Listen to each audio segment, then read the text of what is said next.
Well. Good evening, everyone. How you doing? Welcome. Episode 3 of Having a Bad Hair Day. No, episode 3 of Blues'n'2s, where I'll be having a drink and sharing some stories and having a chat with my good pal, Mr. Charlie Parr.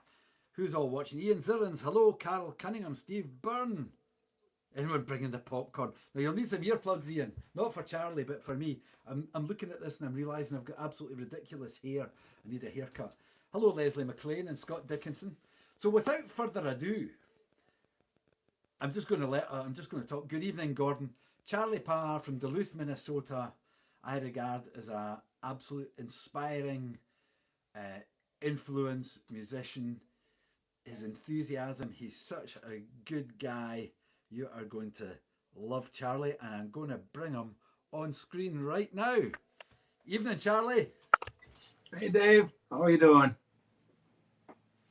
It's good to see you. Thanks, man. I thought we'd lost some. I thought we'd lost audio contact, but I'm hearing you loud and clear, man. It's good to see Excellent, you too. excellent. I think your hair looks really nice, Dave. Thanks. Well, it's like a comb over from the front. Oh man, yeah. Well, I guess we touched base and saw each other briefly on video call last week. Yeah. And I've realised I've got some audio coming through on here that I shouldn't have. There we go. That's better. I was getting ghosts in the machine coming through the iPad.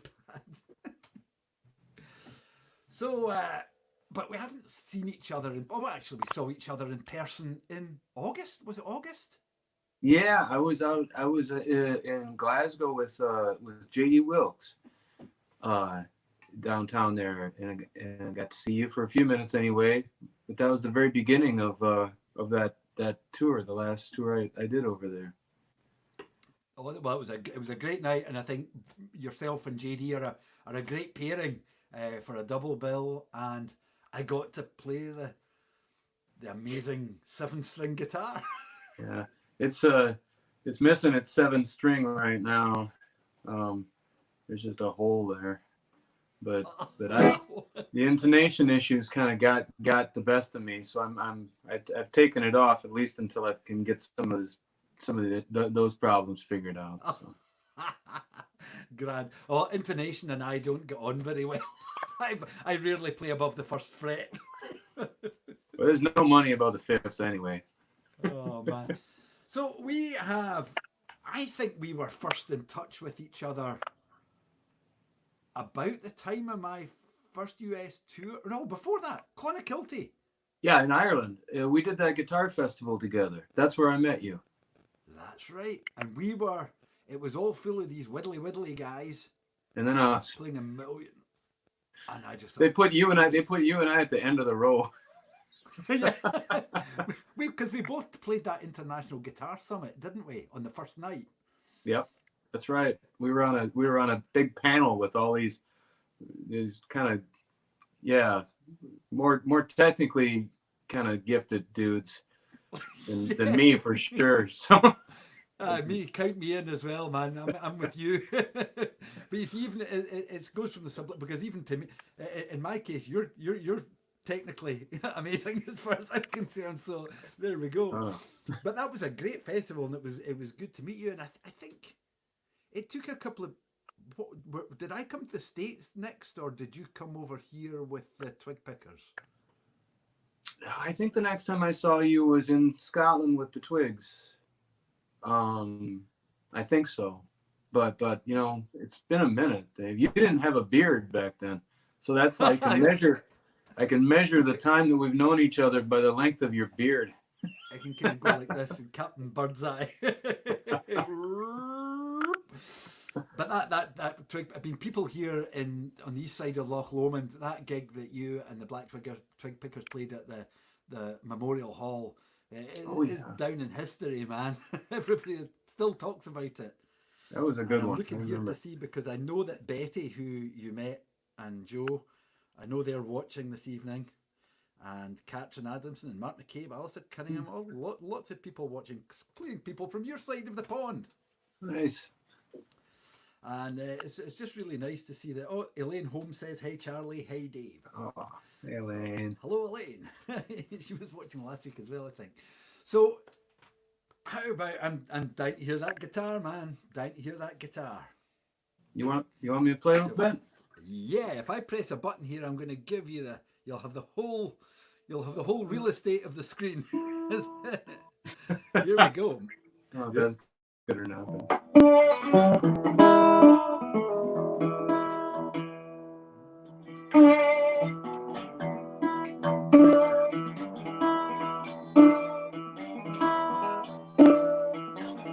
Well, the steeple in the distance is lit by a neon cross. Oh, the steeple in the distance is lit by a neon cross. But when he got to the door, for mercy's sake, all he found it to be locked.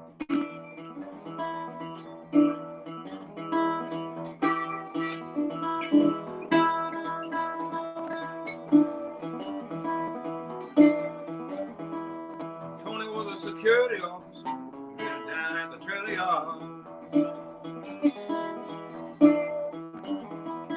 Tony was a security officer down at the trailer yard. He lived in an abandoned reef at the far end of the trailer line.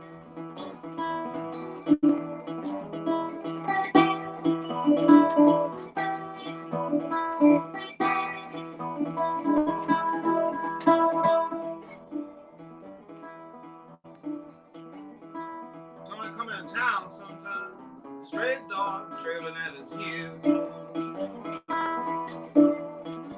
Tony coming to town sometime, straight dog trailing at his heels. All the stray dogs love Tony.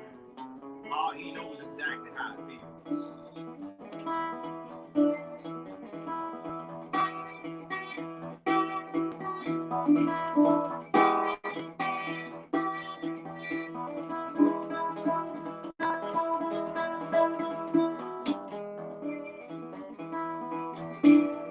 He might ask you for some change. Lord knows he's a volunteer. He might ask you for some change. Lord knows he's a volunteer. Keep a close eye on his family, keeping all his close friends near.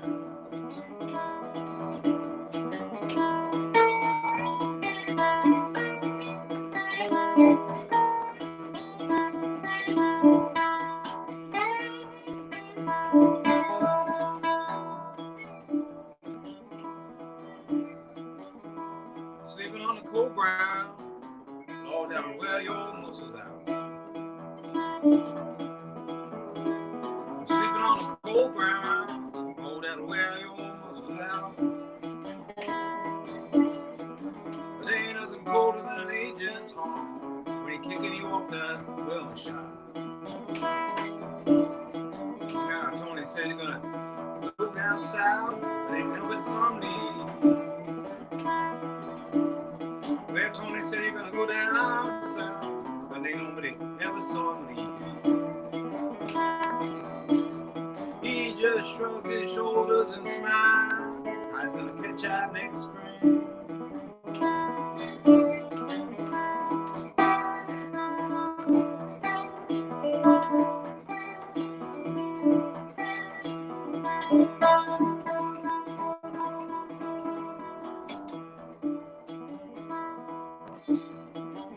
The steeple in the distance is lit by a neon cross. The steeple in the distance is lit by a neon cross. When he got to the door, for mercy's sake, he found it to be locked.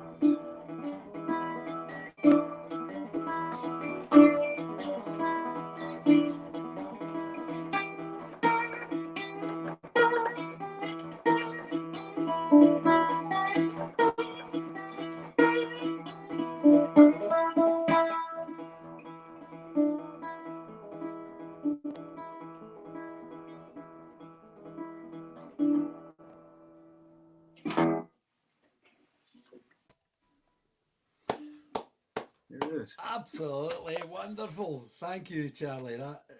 Thanks, Dave. Oh man, I feel totally at home now.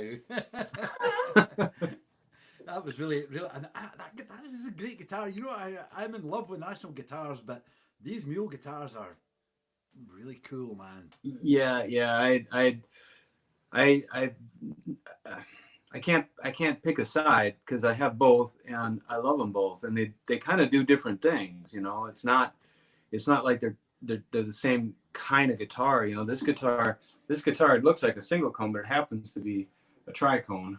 You know, you can kind of see in there. But so it's a real different kind of sound. Um, so I love them both, and honestly I think this one gets played a lot, but I play my National regularly. You know, it doesn't sit around lonely in the closet. You know. Oh, great! I noticed that Jackie Thiel's watching. Big Sandy McFadgen, how you doing, Sandy? It's been a while. Lots of people watching, and I hope your father-in-law. Now I've got to mention Ken because From the dressing gown. oh yeah, Margaret's just reminded me of a story. For those of you watching, Ken is Charlie's father-in-law, and he is a very generous, kind, and a very hospitable host every time we go through Minnesota. But the very first time, Charlie, we played together at Ed's in Winona. I think Ken and yourself and the kids, we all went for some dinner, and we had a grand night. It was a really hot night, and the place, of course, Charlie Parr playing in Winona, the place is going to be mobbed, and it was.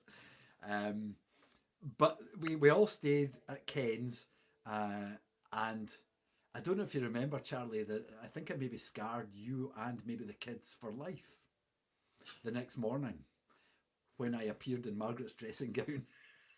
That's right. That's right.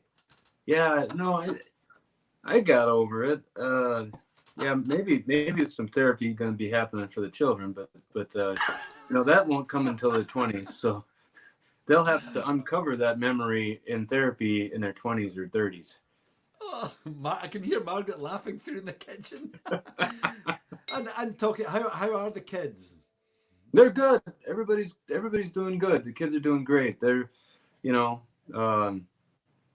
not having to do much. Nobody's doing much. But for teenagers, that's kind of getting a chance to reacquaint yourself with video games and sitting around is a welcome occupation, I think. Skateboarding? Not for me. No, my daughter, yeah, but I've been trying to stay off the skateboard as much as I can. I'm so tempted to get a longboard. In Mm-hmm. my early teens, probably from 76 right through to the early 80s, I virtually lived in the skate park in Glasgow, and it was my major form of transport. And I'm Yeah. maybe having a midlife crisis now. Well, I should have done the longboard thing, instead of like digging my old skateboard out of the closet, which is what I did. I probably would have not busted myself up so bad if I had gotten a longboard. But who knows? I don't know. I'm relatively clumsy now, much more clumsy than I was when I was 13, 15. Talking of things that people have been busy with. What did you get busy with during the lockdown? Oh man, I did a lot of stuff. I've been doing a lot of stuff. I still am. I've written songs enough for a new record. Been practicing on refining those and thinking about recording in the fall. I've gotten to practice a lot of guitar, which has been always welcome. I've gotten to spend a lot of time with my kids, which is something I really, really am grateful for. And it's been challenging. The uncertainty of it is what really challenges me. When I can kind of forget about the future a little bit and just kind of live in the moment, I'm really grateful for the opportunity enjoy. I live in a beautiful part of the world, and I'm 5 blocks away from Lake Superior, and I've been going down there and just you know uh, getting some exercise and getting some thinking done and some practicing done. So I've been doing well. I've gotten to play a few socially distanced shows, outdoor, actual live shows. I've gotten to do some live stream stuff like this, which is harder for me because technology is not. I think I could do it if I had a ambition about it, but I really don't.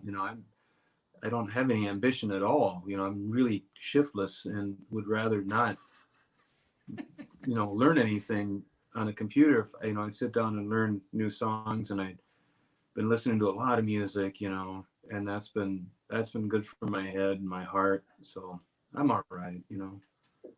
Yeah, it has kind of brought a different focus on things in lockdown. I should take a leaf out of your book because I get too busy with all the other things, trying to keep the ship afloat. Um, I'm sure if I just concentrated on music, the ship probably wouldn't sink, but I think it will sometimes. Oh yeah, all the ships are gonna sink. I mean, that's just the nature of what is it? That's a thermodynamic law, isn't it? That everything tends towards entropy. That's just what's gonna happen to us all, Dave. I mean, Oh so man. far I've been able to keep my nose out of the water. Just Yeah. I'm making a little bit to get by, and I'm grateful for that. I don't know. I'm trying not to I have a tendency to be a worry wart, and prone to anxiety. So everything that I can do to avoid that is something I need to pay attention to. So I don't have to get caught into those traps, which are personally really really difficult for me. So. Yeah, I hear you, man. Well, one of the things that we met last time we saw each other, as you mentioned, was when you were and JD Wilkes were doing a double header at the CCA in Glasgow in August, and I thought tonight I've kind of steered clear of playing banjo in these live streams, but I guess that you and the Colonel are the two people responsible for me picking up a banjo in the first place. Excellent. JD came. We played a gig in Newcastle at the Clooney together a few years ago, and he said, "Have you ever played a banjo? I think you should play the banjo." And then it come to Winona, and you had that amazing fretless banjo. I can't even manage with frets, but I thought I would play a banjo tune, and especially because Betty, who I mentioned earlier, and Joe are watching. This is Betty's favourite song of mine, so I'm going to give her a little bit of this. We'll see you in a minute. Here we go. Let's see what happens here.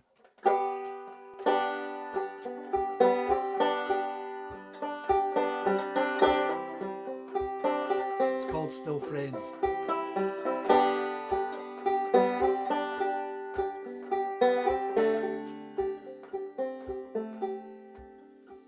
Oh, when the sun goes down, that's when I start to dream about the things we did. We were just 16. I remember very well all the parties every night. Smoke and drink and talk till the morning light. We didn't have a care. Well, nothing could go wrong. Caution to the wind, we were young and strong. At the time I never knew. Well, things were different then. Oh, even if we'd make through thick and thin. But we know a lot more now than we did way back then. I wouldn't change a thing, do it all again.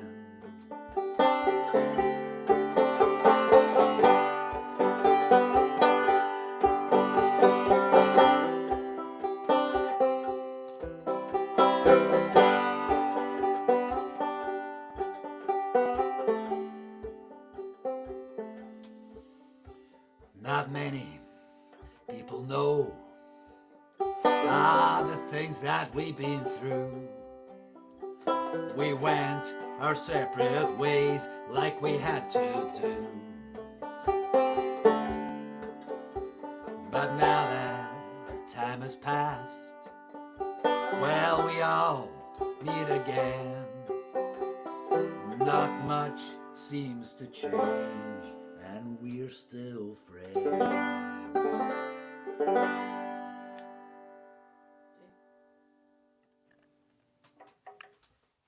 Good, Dave. I love it.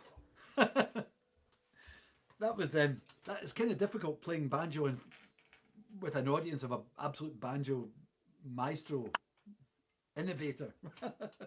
I can't. But I can't play it. I don't even own a banjo anymore. Well, you one of them you left in Wynota. No, you didn't leave it in Wynota. You left it in Eau Claire. Oh, With Eric at pedals for me. that's right. That's right. That saw me through some kind of cool stuff. I actually brought it back to the UK with me last time we were over, and Nice. so I'm now banjoless once again in the USA. Oh man! So you mentioned that you'd had a couple of shows during the lockdown. What is the current lockdown? Is it the same all over America? And what's it like playing gigs?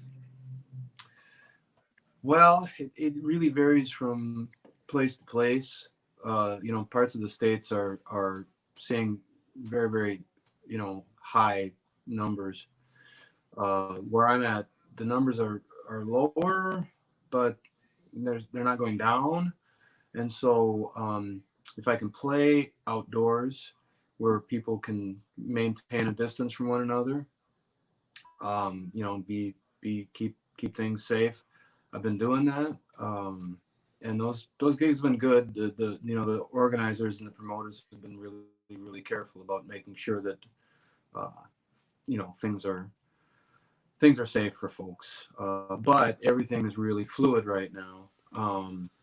My calendar is written in pencil right now, if you know what I mean. So things are just liable to change at any time. So what I've been just kind of, if I have a thing I can do, I feel confident about it, I go play it, and just try to, be, uh, keep, keep everybody safe.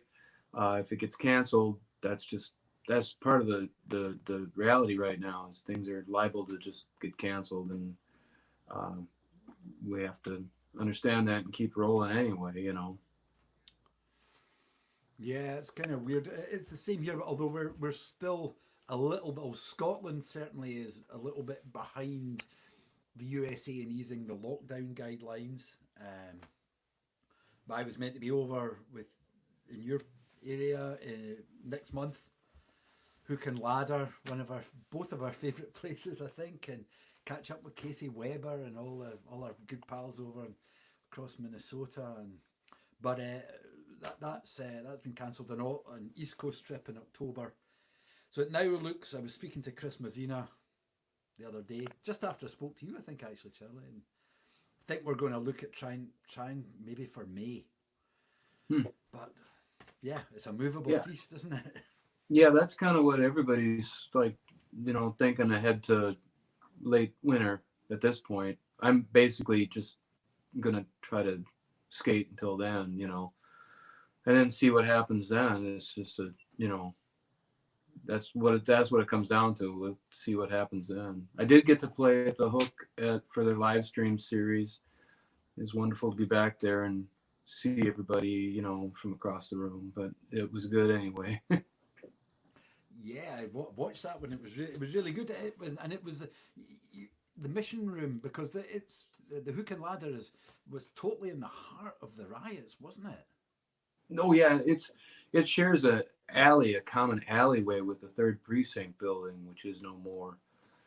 And the Hook is standing and received damage, but not like it could have been. So they were pretty fortunate. So. Wow. And what's it like playing playing a show to a socially distanced crowd? Is it weird? A little bit. I mean, I appreciate the fact that it's a live show. It's been harder for me to play virtual shows because I'm distracted by, machinery and kind of the energy of a live audience is not there. At least with a socially distanced show, they're out there a ways, but I can still feel them, they're enthusiastic. If people are excited to see live music in any kind of context, I've got friends of mine who do drive-in shows, where they're playing to a whole bunch of automobiles, but they're still able to like feel an audience there. So we kind of are at a point now where, you're just kind of doing whatever you can do. And, in some senses, that's not totally bad. I mean, we get to reinvent a few things right now, which maybe isn't a totally bad idea. Some things maybe could have been worked on a little bit. I know a lot of stuff in the world definitely needs to be, fixed. So this is, I'm trying not to see this as a devastating end of, I'm not throwing the word apocalypse around nearly as much as my neighbors. Let's put it that way. So. Wow. Oh, and I mean, I guess I like the idea of the drive-in thing, but problem, as you know, in the UK and Scotland in particular, especially in the west coast of Scotland here, beside Loch Lomond, there's a lot of rain, and the weather is so unpredictable. I think there are plans to do a socially distanced outdoor show. Somebody's asked me to do something at the beginning of August, but we can't really announce anything until we're absolutely sure that the lockdown guidelines are going to allow it, because it Right. could go either way. It's crazy. Totally. But Yeah. fingers crossed it'll come off. I think people are really keen to go out and do stuff, and experience things again, because everybody's been cooped up for so long. Oh yeah, of course, yeah. Anyway, how about another tune? What do you fancy? All right, let's see. Well, that last one I played was new. It doesn't have a title yet. This is an old one that I wrote some number of years ago, but I've been wrenching on it a little bit, so I changed it. Cool. Okay. Looking forward to this, man.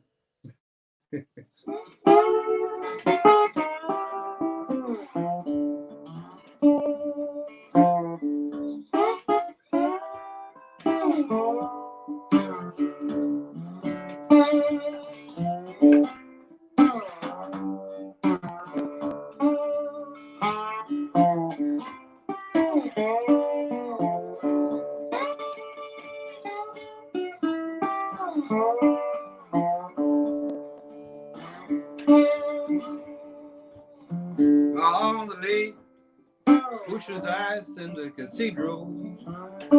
Leaves are gone from the trees. Along the highway, you just stand like skeleton bones pushed in the sand.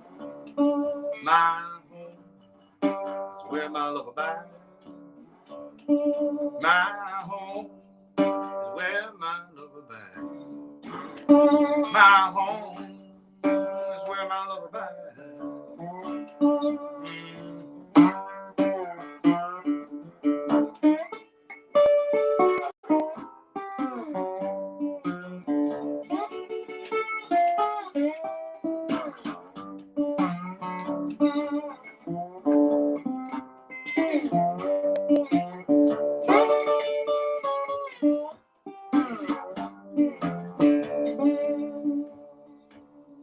Paths in the woods, long rust-colored rivers, washing iron all the way to the lake.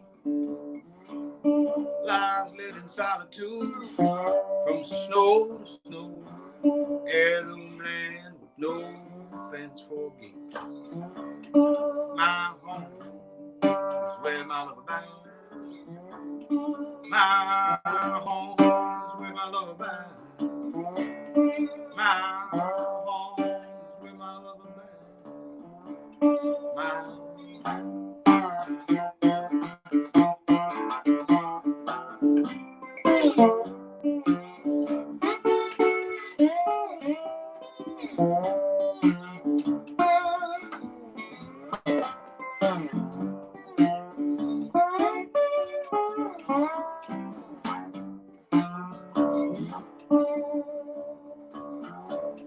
Who's lost in a mist that escaped from underneath of the streets, hides in doorways, hides faces, and makes the lake seem loud. The waves roll, crash, and retreat. My home is where my love abides. My home is where my love abides. My home's where my love abides.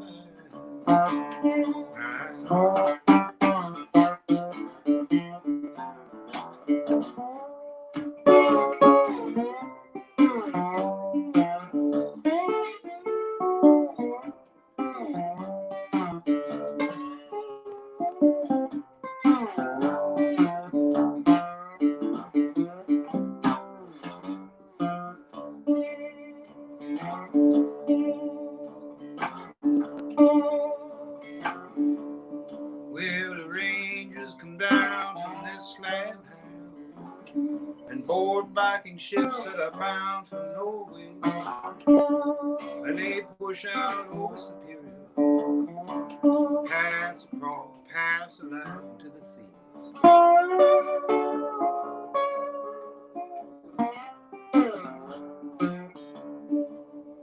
My home is where my love abides. My home is where my love abides. My home is where my love abides. Well,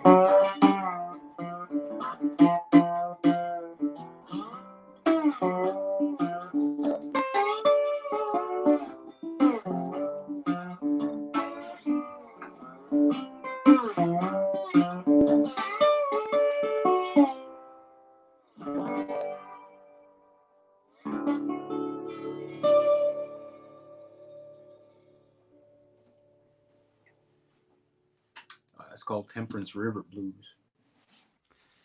Wonderful, man. Absolutely wonderful. Ah. Thanks, Dave. Really, really love that, man. You've just got the touch, man. Amazing. You know, still often in the car, you know, we've got all your CDs here, of course. Not that I'm a fanboy, but I just love you and your music. And but even driving about, you know, now that we've got things like Siri and decent internet connections everywhere, I'm just always going, hey Siri, I'm not going to say it. Oh, my phone is just actually, come on, go away. I'll say, hey, play me some Charlie Parr, and then out comes 1922 Blues, Dead Cat in the Line, too much. It's brilliant. It's really good. And one of the things that I was going to ask you is that, you know, I guess we all survive in different ways through all this, and we have little income streams and things. Do you find that for me anyway, the live show is the catalyst for everything? Sales, media coverage, bringing some cash in, really everything. How do you find it? Is it hugely important in your world, do you reckon? Yeah. The performing is the thing that I like the best. I'm not as comfortable in the recording studio. I performing is why I keep doing this. I like playing shows. I like playing in front of people. I like the energy of the shows. I like everything about it. You know, even the stuff that isn't that great. I like that better than a lot of other stuff. And so, I find that performing is, you know, the primary thing. If I wasn't able to perform, you know, I'd never quit playing the guitar until I can't physically play the guitar. But if I wasn't performing, I would probably, you know, just try to find another way to make a living. You know, at this point, I'm 53. I don't have any skills, so I don't know quite who would hire me to do anything else, but I would have to try to do something else, because if I couldn't perform, I don't know that I would get, um, what I don't know that I'd get out of this what I need to get out of it. And I'm not talking about money or any of that stuff either, or fame. I'm talking about something more substantial than those things. Something that has to do with your soul. Existentially speaking. I need to. This is what I found the thing that I get the most out of my life to do. And so if that goes away, I will have to find another way to try to get that again before the end comes. So. And I mean, your records sound great. Do you use the same studio all the time? Do you do any of it yourself? What's your recording kind of routine? There is no routine, Dave. That's the routine. There is none. There is no routine. I've done records in never the same place twice, and just trying to well, the thing about recording for me is I'm trying to make it feel like a live show. So every time I've tried to record, I'm like, what can I do this time that will make this feel more like a show? It takes me approximately as long to record a record as it takes me to play the songs, because I want them to. The last record I did, the self-titled record, was originally supposed to be done in front of a live audience in a studio, so we get the good, the sound quality, but also have an audience there to for that energy. It didn't work out that way because of my shoulder injury, so we couldn't do it that way. But that's still going to be something I want to try sometime. Is just to see if I can combine the two things. I don't know. I mean, every time it's something different, and it's an effort to find the way I feel comfortable recording, because I haven't found it yet. So Yeah, we'll see. I I've got agree. I these mean, new songs already, so I'm gonna try to record a new record, before the end of the year. I got plenty of time. So. well, the reason I was saying the routine because the great thing about it always sounds like a Charlie Parr record. That's the great thing. But I hear what you're saying about the live thing. I've struggled, certainly with my first couple of releases as it's playing solo. I just felt that they were kind of sterile and they didn't have any of they didn't spit and sweat on you, But the last album we did, I recorded it live at the hall where you played with the Twig Pickers, Yeah. and it's by far my favourite of all my recordings. And that's no disrespect to studios and the people that have worked on the records before, but it's just I think I need like you that the energy. I mean, you think it's not going to make a difference to the sound, but it makes a difference to the way you play. Yeah, oh yeah, and that's important too. That's as important as the sound, because I think that even if you have a really good sounding record, but the performer's not into it, I think people can tell. I know I can tell, and I don't want to put out records that I feel like I wasn't present for when it was being performed. Because it does Yeah. represent, it does represent just that little bit. It's not a document for the ages or anything like that. It's just this little snapshot that happened and then it went away again. Music is happening when music is being played. These records are they're just impressions of music. They're like photo albums. They're not the event itself. Sure, yeah. Well, I thought I would try and do something a little bit different. Well, I love that guitar, something. by the way, Dave. Thanks, man. I'm really pleased with it. It's it's a funny thing when National said, right, we want to do this signature guitar. What's the because they've made custom guitars for me before, which have been fantastic. But I'd got it in my head that I wanted. Normally, I'll travel with two steel guitars, a banjo, and another guitar, or another, usually a National Res Electric or something that I'll use for regular tuning. And I was kind of really keen to try and come up with an instrument that I was happy to change tunings on and could work as well in regular tuning as it would in open D or G. And flexible to be plugged in or with a microphone or whatever. And I really think we've found it. I'm absolutely delighted with it. And if push comes to shove, I can go on tour with just this one thing. So I'm really pleased. It's taken it took a bit of jiggery pokery between us all, between Eric and Jason and myself and Shannon in between, you know, to get it all going. But I'm really pleased, and I had so much faith in the folks at National that this time, actually I think it was a year ago today, we launched this guitar. Nice. And we launched it at National in San Luis Obispo, and I had a show that night, a launch show at the Siren in Morro Bay for Monty, and kicked off a 4 or 5 week tour of West Coast and Midwest. And I didn't take any instruments. We flew it into LAX, and I put all my faith in this guitar. Because if it had been a pile of shit, I don't know what I would have done. But luckily, it met all my expectations and more, and it's got a totally unique finish. Oh, it's beautiful. Yeah, the paint job is amazing. Well, Eric said it was inspired by my beard. I love it.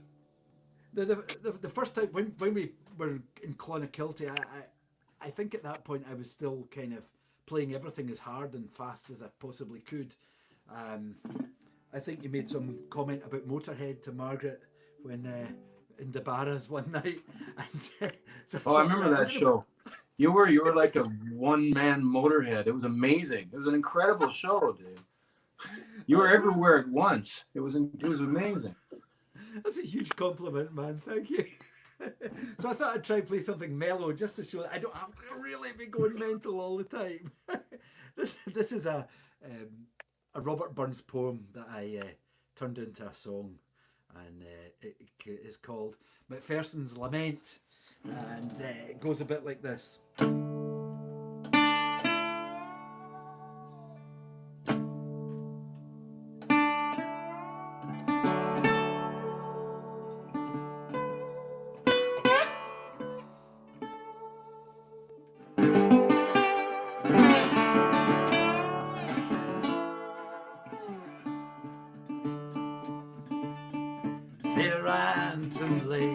Say wantonly, say dauntingly gave he.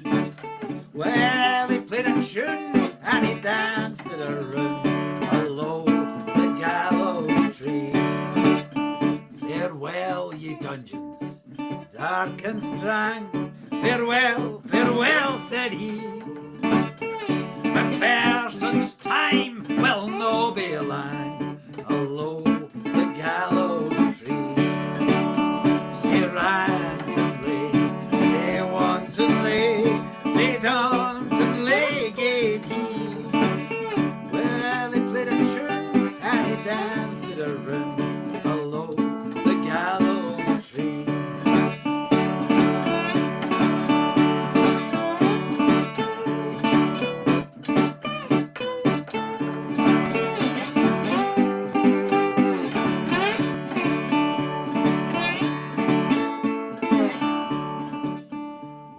By a woman's treacherous hand that I was condemned to die.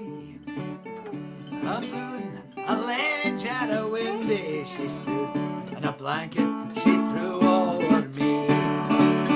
Untie these bands, lay off of my hands, and give to me my sword. There's no man in all Scotland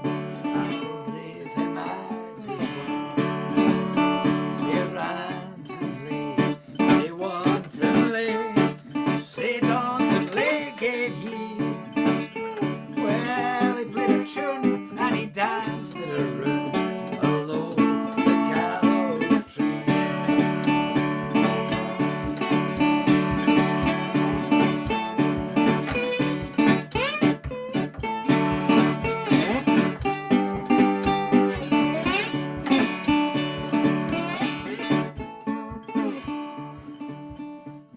come here to see me die, and some take by my fiddle before that I depart with her. I'll brag her through the middle. Say randomly, say wantonly, say dauntingly did he. Well, he played a tune and he danced to the rhythm below the gallows tree. He played a tune and he danced to the rhythm below the gallows tree. Well, he played a tune and he danced to the rhythm below the gallows tree.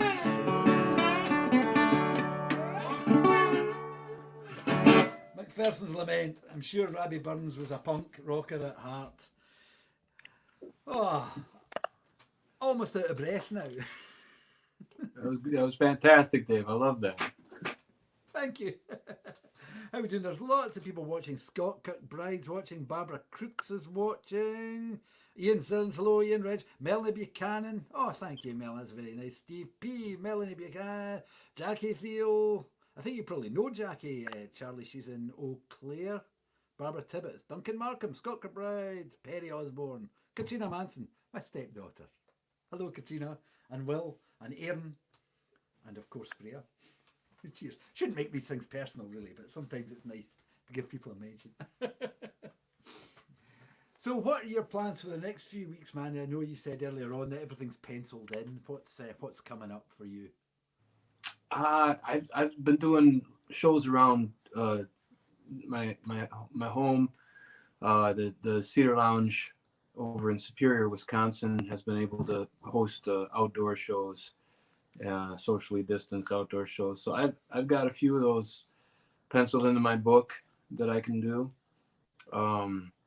I've got I've got maybe a handful of shows just in the region, not anything that I have to travel too far for.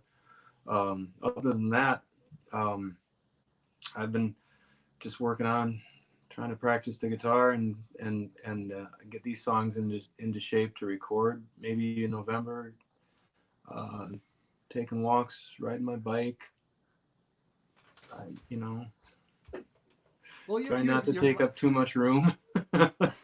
Well, like us, you're lucky you live in a beautiful place, and certainly through the lockdown, that was I really felt sorry for people shut up in apartments with no garden or balcony and finding it difficult to get out. Exactly. But it did put a lot of pressure on the countryside, but things do seem to be slowly getting back. And certainly over here, people in Scotland anyway, we're really fortunate. Our Scottish First Minister is taking a very strong and good leadership stance. So we're a little bit more cautious perhaps than down south. But the great thing is that a lot of people, through the lockdown, people were kind of going a bit crazy. But now it's, by and large, people really seem to be complying with the guidelines a lot more. Are you finding that there? Yeah. I think people up here where I'm at are pulling together, and it's important. My mother is 93 years old and very vulnerable, and it's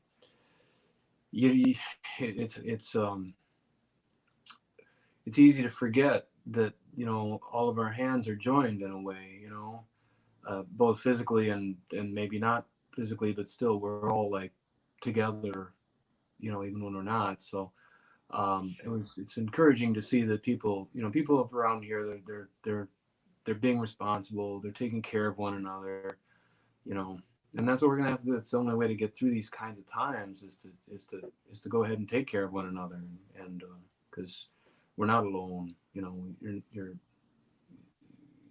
We're all here. Yeah, for sure, man.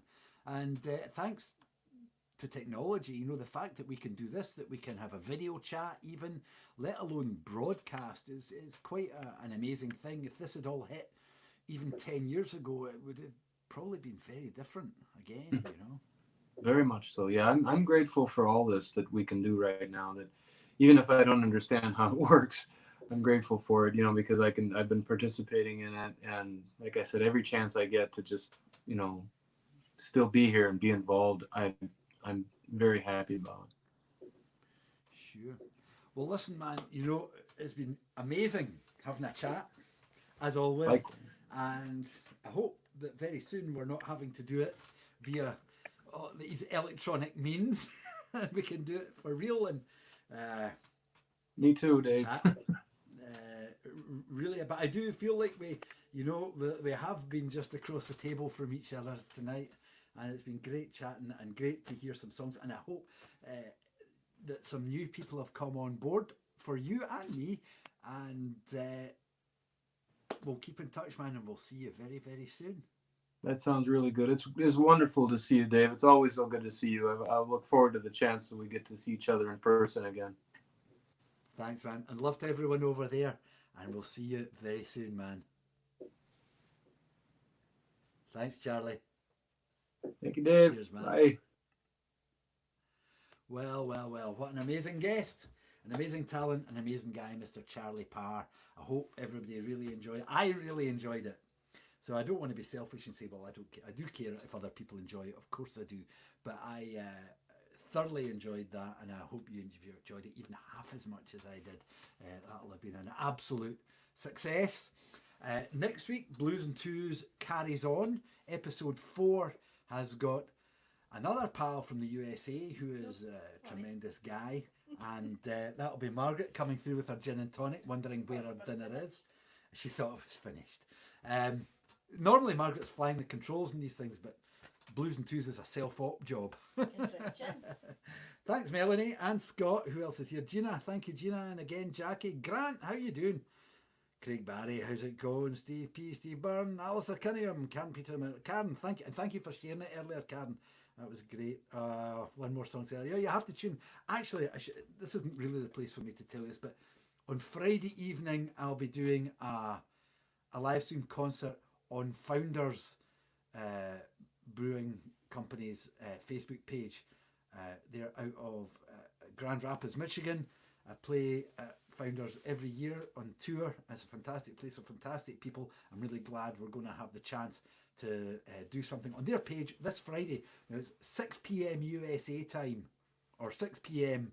Grand Rapids time. It'll be 11 p.m. UK time. I'll probably put some stuff about it on my Facebook page. But anyway, what I really wanted to say, rather than advertise something else that I've got coming up, was thanks again to Charlie Parr.